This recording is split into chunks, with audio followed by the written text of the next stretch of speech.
Mahagod Cahirlock. Minister, back in March this year, the decision was taken by the Minister to freeze rates for businesses, and rates from March to June were waived entirely. Now, this was a welcomed measure, but it was only an interim measure. So, Minister, I want to ask you, how will the rest of this year's shortfalls be addressed? Thanks, Deputy Minister. Minister Burke. Thanks. Thank you, Cahirlock. I'd like to thank the Deputy for her question. In order to support the local government sector, my department continues to keep local authority income, expenditure and cash flow under review and is working with all local authorities on all issues arising in the context of the COVID-19 public emergency.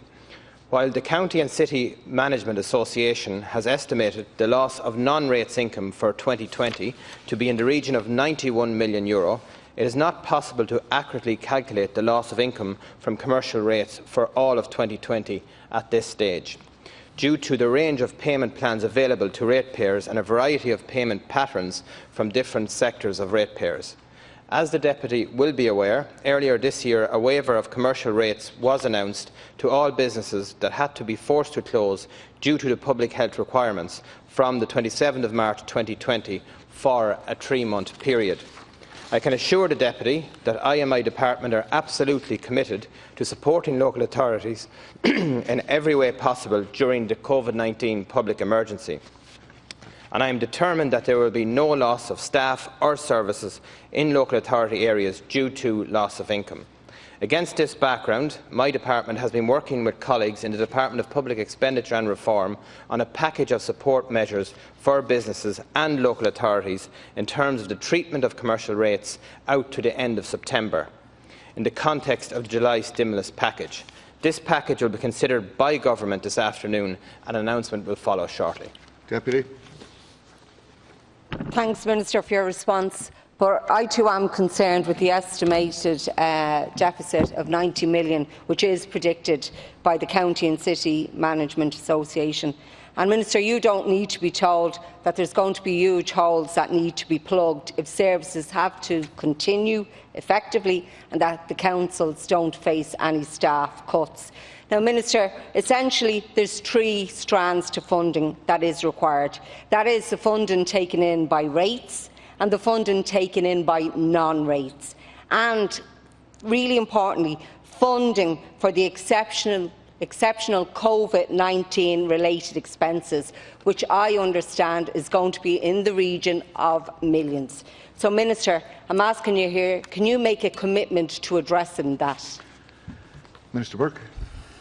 Thank you, Cahirlock. I can assure the Deputy that we are working very hard in the department and liaising with local authorities on a daily basis in terms of measuring the funding deficit and in terms of planning the July stimulus, which will be announced later today. Obviously, in terms of rates, you're talking about an average of 30% of local authorities' income on average nationally, and the significance of the goods and services is about 28% of their income and €1.5 billion nationally. But we're very clear in terms of the July stimulus package that it has to be one of scale, and secondly that it has to be timely in terms of how it gets to businesses. And obviously, in connection with rates and funding of local authorities, it's very clear that the quickest way to get cash back into businesses is not to take it away in the first place, and that's the trajectory the government has went from the start. We will keep in touch with local authorities, and I am confident that we will have a very strong, robust response from government this afternoon. Deputy.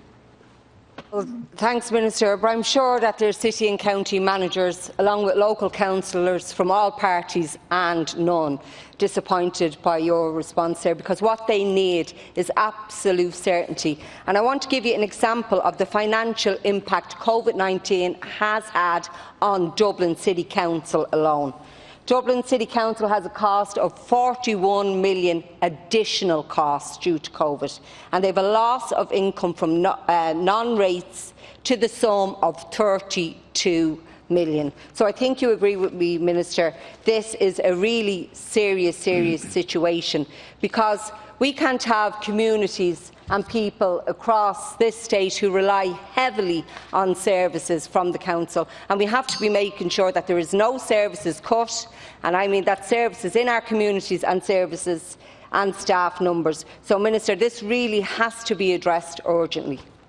Minister. Thank you, Cathaoirleach. I'm a little bit perplexed by your response, Deputy, in terms of being very clear that certainty will be given today by government. It will be of scale. I said very clearly in my opening response that there will be no cut in staff for local authorities or services, absolutely crystal clear.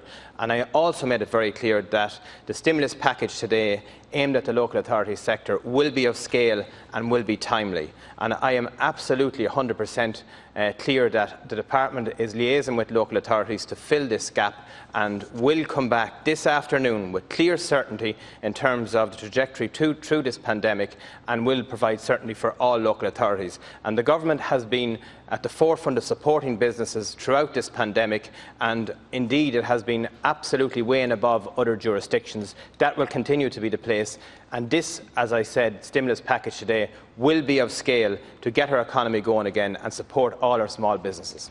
Thanks, Minister.